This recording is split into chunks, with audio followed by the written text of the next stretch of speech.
Occupying Till He Comes at Southwest Prophecy Ministries.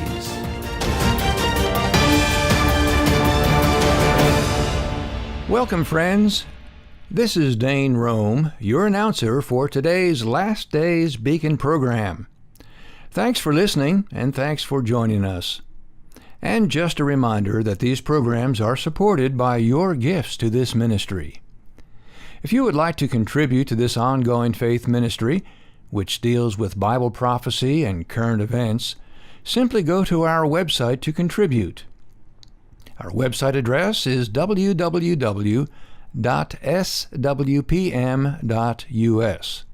You'll find a donate link on the home page. The website address again is www.swpm.us. And thanks for your prayers and support for this faith ministry. Well, friends, I trust you're enjoying this series of interviews as Dr. Schnitger hosts L.A. Marzulli, who has become a regular guest on our program. L.A. Marzulli is one of the world's leading experts today on the subject of UFOs, extraterrestrials, alien abductions, and biblical giants known as Nephilim. His research has literally taken him around the globe and earned him guest spots on the History Channel, Coast to Coast Radio, and prophecy conferences around the world. Well, today he comes to discuss his latest film project entitled Fatima, Miracle of the Sun, or A Harbinger of Deception. It was 100 years ago, on October 13th, 1917, that 70,000 people gathered in a field outside the little town of what is now called Fatima, Portugal, in anticipation of seeing a vision from God. What they saw rocked their world and continues to reverberate today. Did they see an apparition of Mary, a solar anomaly, or something quite different and quite sinister? Was this a vision from God or a demonic deception? Well, Marzulli and his team traveled to Fatima recently to interview experts on the miracle of Fatima and examine eyewitness accounts of that event. What he discovered will shock and surprise you. These findings are the subject of today's program. I'll give more details at the end of today's program as to how you can obtain this brand new film. But now let's join Dr. Dave Schnitger as he continues his conversation with L.A. Marzulli about his brand new DVD entitled Fatima, Miracle of the Sun, or A Harbinger of Deception. Well, thank you, Dane, for that introduction. It is a great joy and privilege to have L.A. Marzulli on the program again today and throughout the month of October to discuss his latest DVD entitled Fatima, Miracle of the Sun, or Harbinger of Deception. Just happen to have a copy of the DVD in front of me. It's hot off the press, hot to the touch, and it's a very appropriate DVD because this is the 100th anniversary of the Miracle of Fatima that occurred in October of 1917. Probably most of you weren't around for that and maybe know very little about it, but we're unpacking this and trying to make sense of this amazing event that took place in a field outside of Fatima, Portugal, witnessed by approximately 70,000 people. Well, you know, in the United States, it's hard to get 70,000 people together unless it's the Super Bowl. So this was an amazing event that brought these folks together, and we want to try to make sense out of it and perhaps see how it might relate to the end times. As I mentioned in last week's program, L.A. is not only a born-again Christian, but he's one of the leading experts today on the subject of UFOs, ETs, alien abductions, Nephilim, and other exotic topics that most Christians and pastors assiduously avoid. So L.A. has gone where no man has gone before, we might say, and we are grateful for that. So L.A., welcome back to our show today. Great to be here. Thank you. We're going to pick up where we left off as we discuss the events that took place on October the 13th, 1917, about 100 years ago this month. We'll set the stage for us as to what occurred on that date. That was October 13th, 1917. Approximately how many people came? Where did this event take place? What was the time of day when this miracle occurred, and what were the weather conditions on that day? Basically what happened was in September of that year, the priest, the bishop, the townspeople, the mayor told the children, go back to this apparition, to this entity, and ask it or her to give a sign. They wanted to see a sign. So the kids go back, Lucia, Francisco, and Jacinta, 10, 9, and 7, respectively. Two were brothers. I mean, brother and sister, and the cousin. Lucia being the cousin. Lucia was the cousin. Uh-huh. And they go back and they say, okay, we talked to the lady, and the lady said that on October 13th there's going to be a sign. Now, from May 13th was the first apparition, 1917, was just the 3 kids. By July, the crowds had swelled. By September, they've swelled even more. So now that it goes out, word of mouth, there is no internet, there are no cell phones, there are no planes in Portugal in 1917. There might be 1 and 2 in Lisbon, but it's not like air travel's happening. There are dirt roads. The people are very poor. Most people are illiterate. And yet there are doctors and lawyers and medical people. Okay, I get that. But for the most part, the peasantry is illiterate, as was Lucia, Francisco, and Jacinta. So word gets out, and thousands of people flock to the Cove of Irene, Cova de Ida, and which is now Fatima. And by the way, Fatima is the name of Muhammad's daughter. Do with that, what you will. But very interesting. But 70,000 people show up, and because they want to see something supernatural, they've been told there's going to be a sign. So they're there, gathered there, and 70,000 people, a lot of people. There is a cross-section of humanity that is there. Like I said, there's bankers and lawyers, the clergy, bishops, atheists, reporters, photographers, and then a massive humanity in every occupation you can possibly imagine. It's been raining all night. The field is muddy and wet. People have been standing there all morning. They are wet to the bone. There is a sea of umbrellas. The apparition was supposed to be there at noon, and it's late. It doesn't show up till 1 o'clock. The only people who could see the apparition were Lucia, Francisco, and Jacinta, but only Lucia and Jacinta could hear her. Francisco never heard her. Only, and the apparition spoke to Lucia and Jacinta telepathically, never moved her mouth. So, and we left all that off the table completely in the film. We never talk about what the entity may or may not have been. We left that off the table, at least for part 1. In part 2, we may touch on it a little bit, again from the 1917 records, and what Lucia wrote, and what the parish priest, Father Fiar, wrote in regard to what Lucia, Francisco, and Jacinta saw. 70,000 people are waiting there. Suddenly, the clouds part, and the sun is there.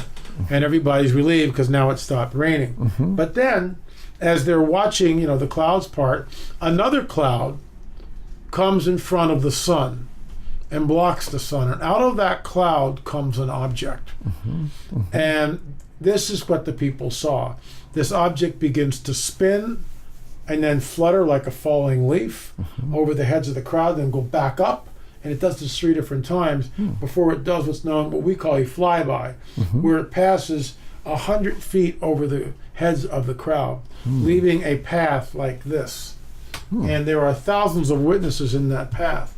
And Joaquim Fernandez and Fina de Armada, who wrote books on this, based on the pictures and the eyewitness testimonies, were able to locate 28 of the witnesses and interview them. And that's fascinating. First of all, the miracle of the sun is a misnomer. A reporter in Lisbon named it this, called it this, the miracle of the sun. We know that the sun did not leave its place in our solar system. If the sun is the size of a watermelon and the earth is the size of a head of a match, then if the sun had gotten that close, first of all, they would completely wreak havoc in our solar system, all the planets, and the earth would be burnt up into a crisp. So it was not the sun. So that is a misnomer. That is a misnomer. It was something else other than the sun. What was it? And what people describe, including lawyers and doctors and eyewitnesses, I looked up and saw a dull silver disc. I looked up and saw it. The word disc is used. We show a clip from a debate with Fina de Armada and Joaquim Fernandez. These two are some of the principal investigators, and Fina de Armada had access to the sanctuary where she was able to look at the records. But again, when she went there, she was not allowed to take a tape recorder, a camera. There was someone standing next to her the whole time, and she was only able to look at a certain part of the record. So everything, all this information is tightly controlled. And so they talk about what the eyewitnesses saw. Dull silver disc. Some people saw a bright, shiny metal object giving off, as this thing spun, the colors came out. And Fina de Armada and Joaquim Fernandez are at a debate with 3 Catholic priests. And this debate took place decades ago, and when Fina's book came out, which I think was 1978. So maybe this debate was held like 1980, something like that. And what's interesting is they show a clip from a priest by the name of Father Goyce. And Father Goyce, as a boy, was at Fatima. And we took that clip and we translated it, what he was saying in Portuguese. He says this, I quote, the disc turned into a tan color and descended, and I was under the impression that it would soon crush us. Now remember, in 1917, there were no words like UFO or flying saucer. That's not part of a lexicon. That will not happen until the mid-century.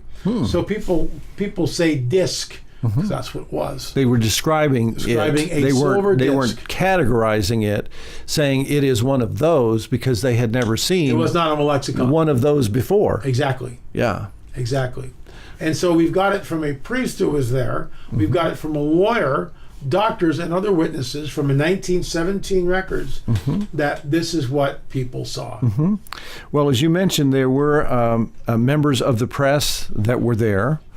Obviously, many priests were there. What did the press and the Catholic Church initially report to the public that took place on that day? Well, it's very interesting. I mean, the whole idea of the miracle of the sun was named by a reporter who was there and writing it in a Lisbon paper. But and so this whole thing was, even then, it was sort of dressed up. But when you go back, you actually read the article in the paper, the reporter is talking about some object that comes out of the clouds that spun and colors of the rainbow, and people's clothes were instantly dried. There's a lot of phenomena that happens in and around this event called the miracle of the sun. But I can't stress enough, it was not the sun. The sun did not leave its place in our solar system and descend to Earth. Right. It was something astronomically impossible. Astronomically impossible. So you think this miracle of the sun nomenclature was perhaps hyperbole from the reporter trying to make a bigger story than trying to be, how should we say, astronomically accurate? Yeah, that's exactly what I think. The language of a P.T. Barnum, so to speak? Sort of. And it kind of caught on, so to speak, maybe. And it's called that today. The miracles, yeah. I mean, that's what people call it, the miracle of the sun. And so when you repeat something often enough, people believe in the official especially events. if it appears in the press. Exactly. It becomes gospel and that's at that what point. This is. Okay. But it was not the sun. And it was not the consensus of the eyewitnesses that were there. I mean, it emerged in front of the sun, but you didn't see, or none of the 28 witnesses that actually recorded their impressions referred to this phenomenon as the sun. Well, they would call it a lot of different things. Some people called it an orb, a globe, a disc. Some people called it the sun. They didn't know what to call it. Right. Remember, you're standing there, you've never seen anything like this. You're trying desperately to put this in some sort of framework that works in your paradigm. Right, related to something that you know. Exactly, and if you're uneducated and illiterate, that paradigm shrinks very, very small. Right. So there you go. That helps me to understand it. It's the sun. It must be the sun. I've never seen anything else like it, so it must be the sun. Right, and of course, so we can understand how a legend begins because of perceptions. And we're not taking away from the fact something occurred in Fatima. We're not saying it was mass hallucination. That's not what I'm saying. Or that people were deluded in some way. Well, they were deluded in some way, in my opinion. But they weren't. This was a real event. Something supernatural did occur. But the question is, and this is what the film is about, what is the source of that? What is the source of this whole phenomena that we're looking at? And was it benevolent or malevolent? Was it something really good that we can embrace? Or was it, as the film's title suggests, a harbinger of deception? Well, we're going to get into that more next week. We're going to dig into the eyewitness accounts and really try to discern what they saw and how they described what they saw. We'll be doing that next week. And folks, be patient with us. We're planning to do programs throughout the month of October, this 100th anniversary month of the miracle at Fatima. And so we'll continue our discussion next week. Again, we're promoting the brand new film by LA, including entitled Fatima, Miracle of the Sun, or a Harbinger of Deception. The front cover has, of course, a black and white photo of some of the massive crowds that gathered outside the town of what is now known as Fatima on that amazing day, a day that really changed history. And we're trying to make sense of that from a biblical perspective. And now our announcer, Dane Rome, will share how you can get a copy of this fascinating DVD. Thank you, Dr. Schnitger. You may obtain a copy of the DVD Fatima, Miracle of the Sun, or a Harbinger of Deception for a gift of $19.95 plus shipping. To obtain your copy, simply go to the homepage of our website, www.swpm.us, to find the film. That website address again is www.swpm.us. Again, this film is available for your gift of $19.95 plus shipping. Please join us next week as we continue our discussion with L.A. Marzulli, brought to you by Southwest Prophecy Ministries. Until then, this is Dane Rome. Thanks for listening.